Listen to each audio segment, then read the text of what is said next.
Welcome back to Rapid Recap. I'm Tim Verghese, joined by Steve Marik. Steve, we got to hear from three new Nebraska assistants on Tuesday. We got to hear from new special teams coordinator Mike Ekeler making his return to his home state of Nebraska. New defensive line coach Terry Bradden, fresh off another Super Bowl appearance with the Kansas City Chiefs, and new defensive backs coach Addison Williams. A lot of energy from all Oh three. yeah. Just definitely feels like obviously new energy.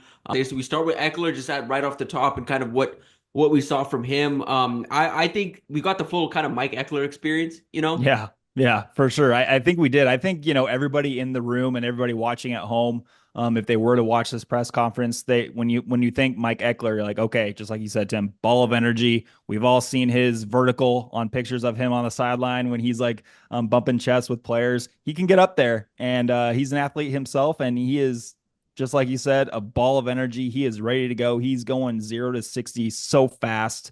And I think we got that at the podium today. It was really kind of fun to listen to him talk about football because he was saying a lot of good stuff. I mean, he had his like really good one-liners and he had his acronyms that he's going to bring to his special teams room. A couple of them being ABT, all about technique. Another ABM, all about money.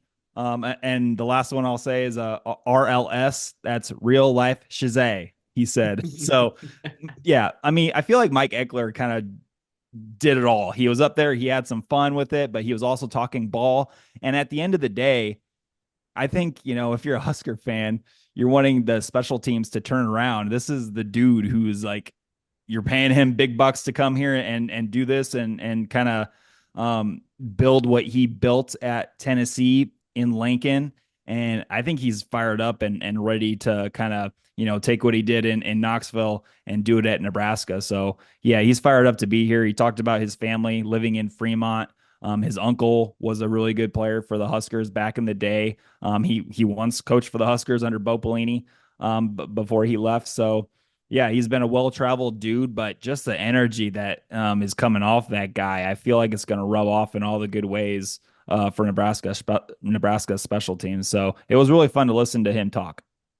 For sure. Yeah, you listen to them or listen to him and specifically even just beyond just the energy and everything he brings. You're right. I think just his natural energy and his attitude towards special teams is going to change that around. And he talked about that too, about like, hey, there's not a whole lot different we were doing from what I was doing what he was doing at Tennessee compared to what he's what Nebraska's been doing.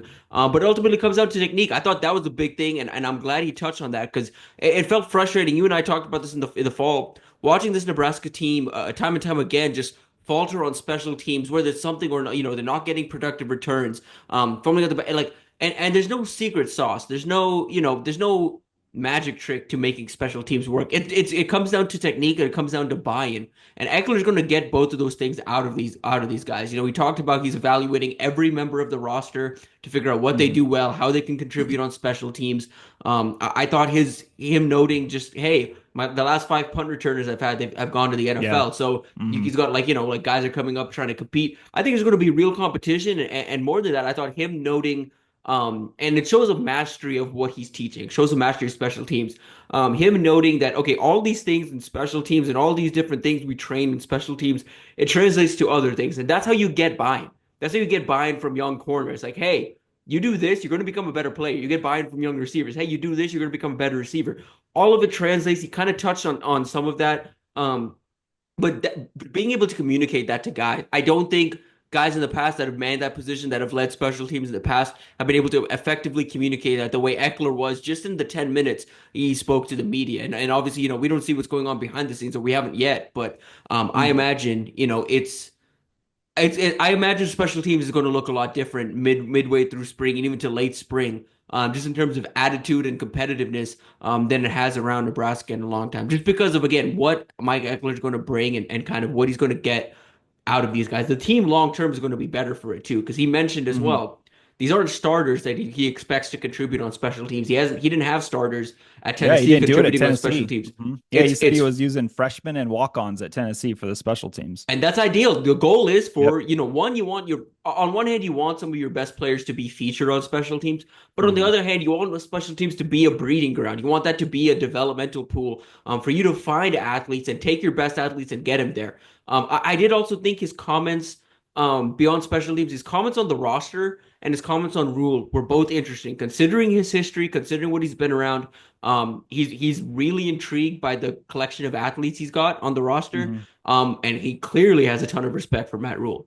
He loves Matt Rule, but he also loves the speed on this team. That's one of the first things that he said that caught my eye was, when he was looking at the roster up and down, when he's looking at mat drills, when he's looking at these guys run around in March and just seeing what he's got.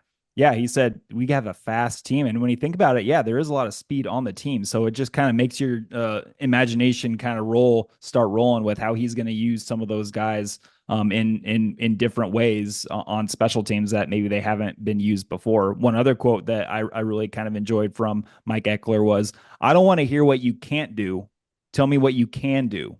That's what we're doing right now. So that's just part of the process of learning this roster, learning about the guys who he's going to be using, and just doing what he thinks that they can do on the field, and not asking them to do things that they maybe not aren't very comfortable in doing. And it's not like Ed Foley was doing that last year, but just a new coach in there, a fresh perspective, a new set of eyes. I think that's going to do wonders for a team that's going to have, like you said, Tim, it's going to look different on special teams. Starting punter, likely going to be Jack McAllister, transfer from Washington.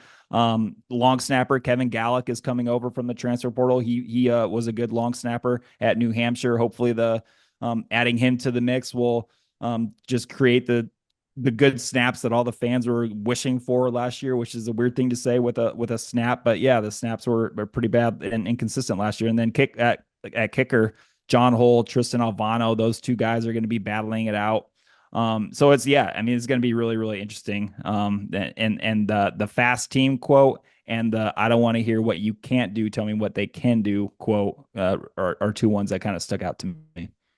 No doubt. And again, you could just tell there's infectious energy there. And there's also infectious energy with Terry Bradden, the new defensive line Oh coach. yeah.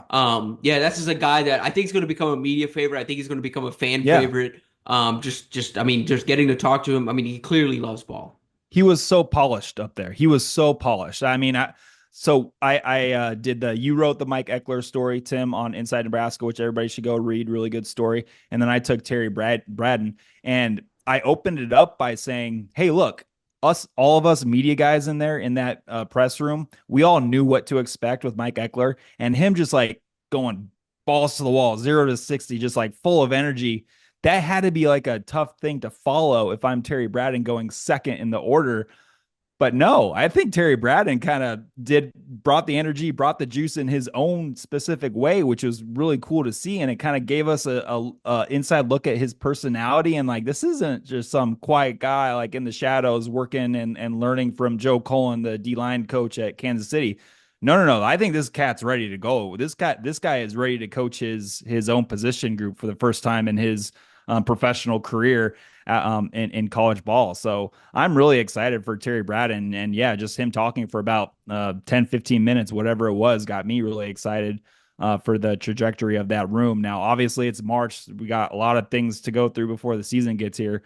But yeah, I really love the fundamental talk. That was the biggest thing with Terry Bradden that I kind of came away with was he is so focused on having each and every one of his defensive linemen really hone in on fundamentals. And he kept saying the same things: stance, get off, hand placement, stance, get off, hand placement.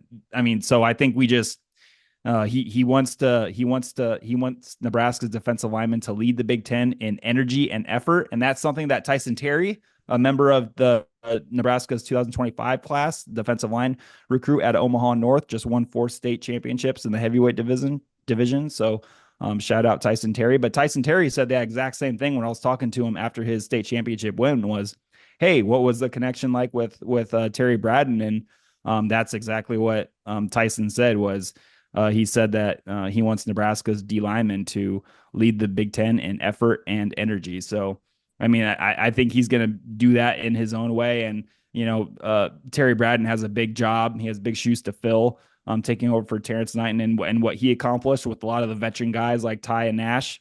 But, I'm really excited for Terry Bradden era at Nebraska. I think he's going to impress some people.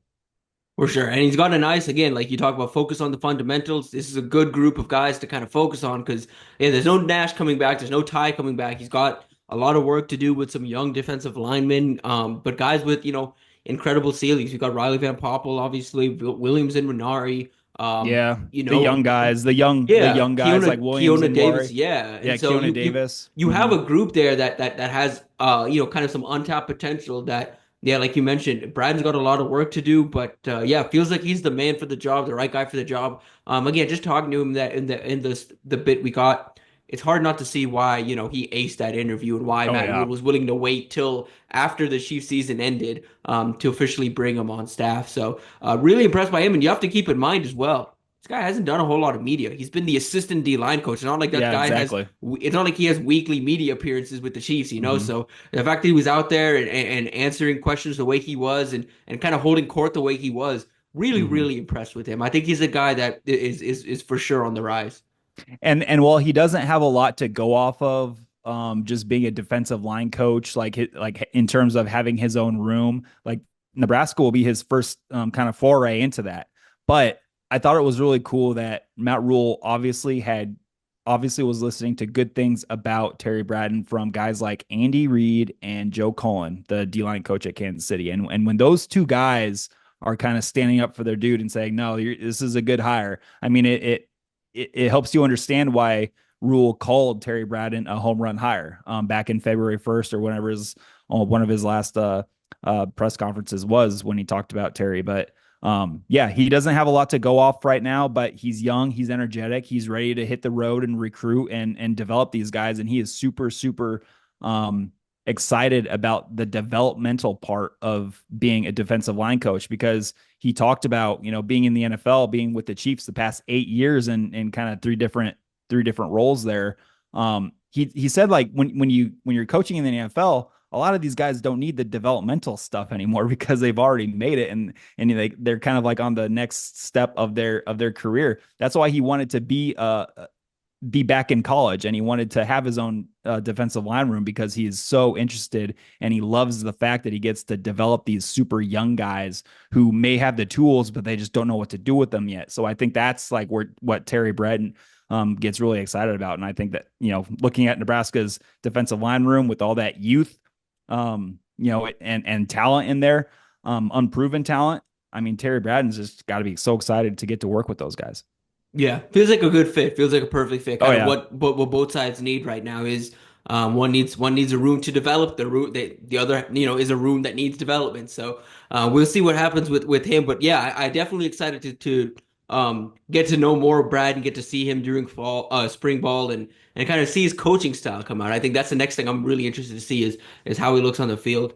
Addison Williams, a guy that we've is pretty familiar with media, just having been a former defensive coordinator, made some stops across the way. Met with him briefly as well to kind of close it off. It's tough to follow up Mike Ekeler and Terry Oh yeah. Bradden in terms of Super energy. super hard. But again, Williams, a guy that came in, heralded, Rule kind of talked about how Jamar Mosey saw him walk into the facility and told Rule, hey, that's the guy. Like, that's your guy. Not even knowing that Addison Williams was interviewing for the job. But kind of what were your takeaways from listening to Williams today? Yeah, I mean, like you said, it was tough to follow up those first two guys, and Addison, I think, might be a little bit quieter on just kind of the loudness side of things compared to Mike Heckler and Terry Bradden, which is totally fine. Everybody has their own coaching style, but yeah, I mean, he's going to have a big job in front of him. He's got a large room that is going to look different in August than it does right now, and that's true to a lot of different positions, but. Yeah, I mean he's got a big job ahead of him, and I really liked what he talked about how under Gus Malzahn at UCF he was kind of moved around. He was the DB coach, but then he was asked to be the defensive coordinator while also taking the defensive backs, and that kind of just has you kind of thrown into the fire, and you learn things, and you learn what works and what doesn't. So at this point, talking about it with March. I mean, I feel like he was the shorter of the three interviews, just because I don't know. It's kind of hard to talk ball in March sometimes when they're not, when the coaches aren't actually out there, and the players aren't doing football. They're really just like doing mat drills and conditioning, things like that. But you know what? It's we have a lot to learn with Addison Williams, but I did like things that he said about being a defensive coordinator helps him be a better coach. And then he also said some really good things about Donovan Jones. That's one thing that kind of stuck out, I guess, just thinking back on it. Donovan Jones was a true freshman last season at Nebraska from Omaha North.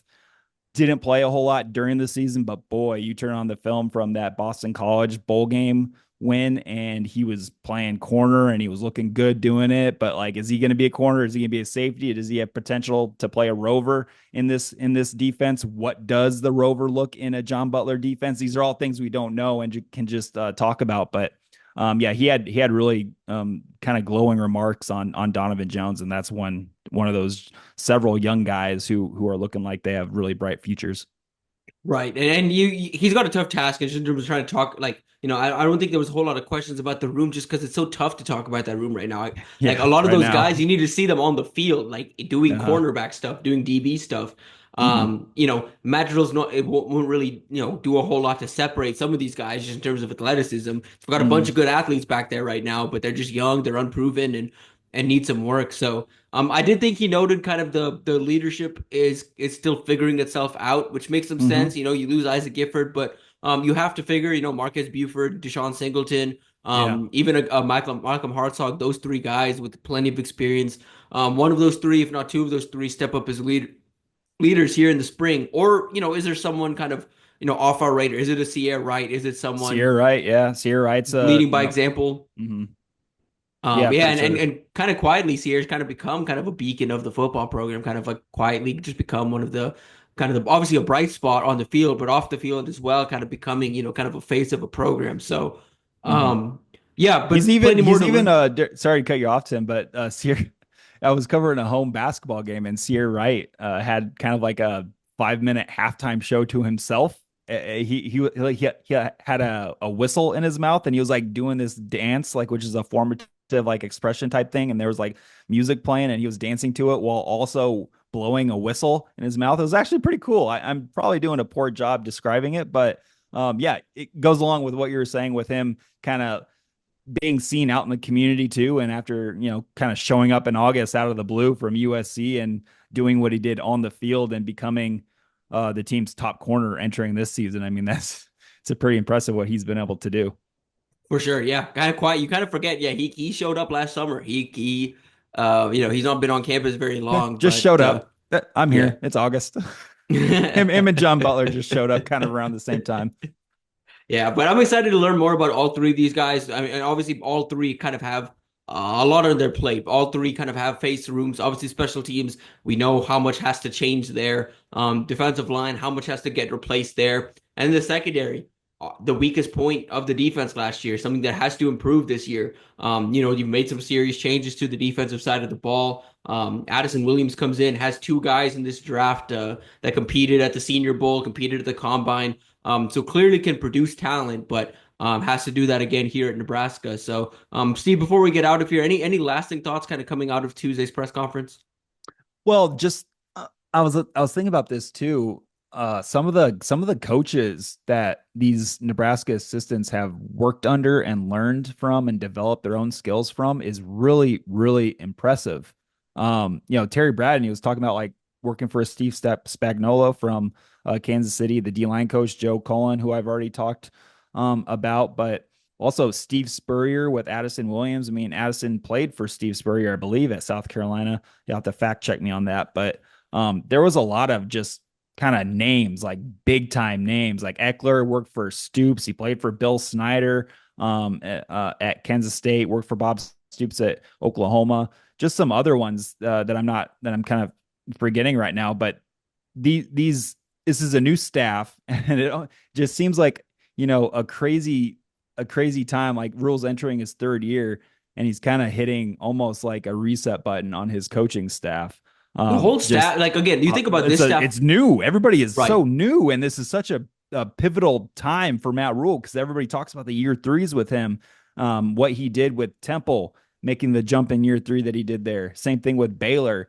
And now it's that time at Nebraska, and all these new faces are trying to mesh and gel right now in March, just so they can hit the ground running in August against Cincinnati and Arrowhead. So there's just so much newness, and it kind of struck me with these guys starting to talk. It's like, wow, everybody's new, but when you look at them, it's like, wow, they have really played and coached under some heavyweights of college football and the college football life. So I mean, this is a new coaching staff, and it might take some time for everything to gel, but I really like where this thing is headed, and I really think that there's a lot of potential with this staff. For sure. It's a complete 180 from the first half, where it felt like, hey, a lot of those young guys are, oh, they're rule guys. They've been developed, you had Yeah, Gary McGuire, yeah, you had Evan Cooper. It's like, oh, they're all, kind of developed from the pipeline. Rob Dvoracek, one of the only young guy really stuck around. But even now, you turn around, all these young guys, the quote unquote young guys on the staff now, they've led their own position rooms. They've hmm led it, like Addison Williams' case, they've led a whole defense. hmm The young guys aren't the previous young guys where, hey, it's a fresh faced kid, 2, 3 years out of college, or it's a hmm guy that's been in rules. And these guys come with a background, have some control, have kind of a resume that kind of speaks for itself. yeah, Even Terry Bradden, who is the most relatively not even inexperienced of the bunch. I don't know if you can say that after yeah. He's like close to a inexperienced in college, but like not in football. Past man, 8 years eight of years, Kansas City eight Chiefs. It's years with the like, Kansas City, yeah, hello. 3 Super Bowls. Like hmm it 3 Super Bowl wins, 4 Super Bowl appearances. Like that is. Yeah, you can't teach that stuff. You can't teach that hmm type of experience. And so, yeah, it's an exciting time. But yeah, I think spring's going to be critical for all of these guys. So Oh yeah. we'll be back. Obviously, next week we meet with Matt Rule, which I think is going to be informational and hmm super informative and just where this team is at this point. Kind of these assistants to this point. Haven't really touched on individual names or the roster exactly. Yeah. Kind of mainly talking philosophy, bigger picture stuff. So I think we're going to learn a little more, have plenty to talk about in the coming weeks. But that'll about do it for us here. Appreciate y'all tuning in. We'll be back next week.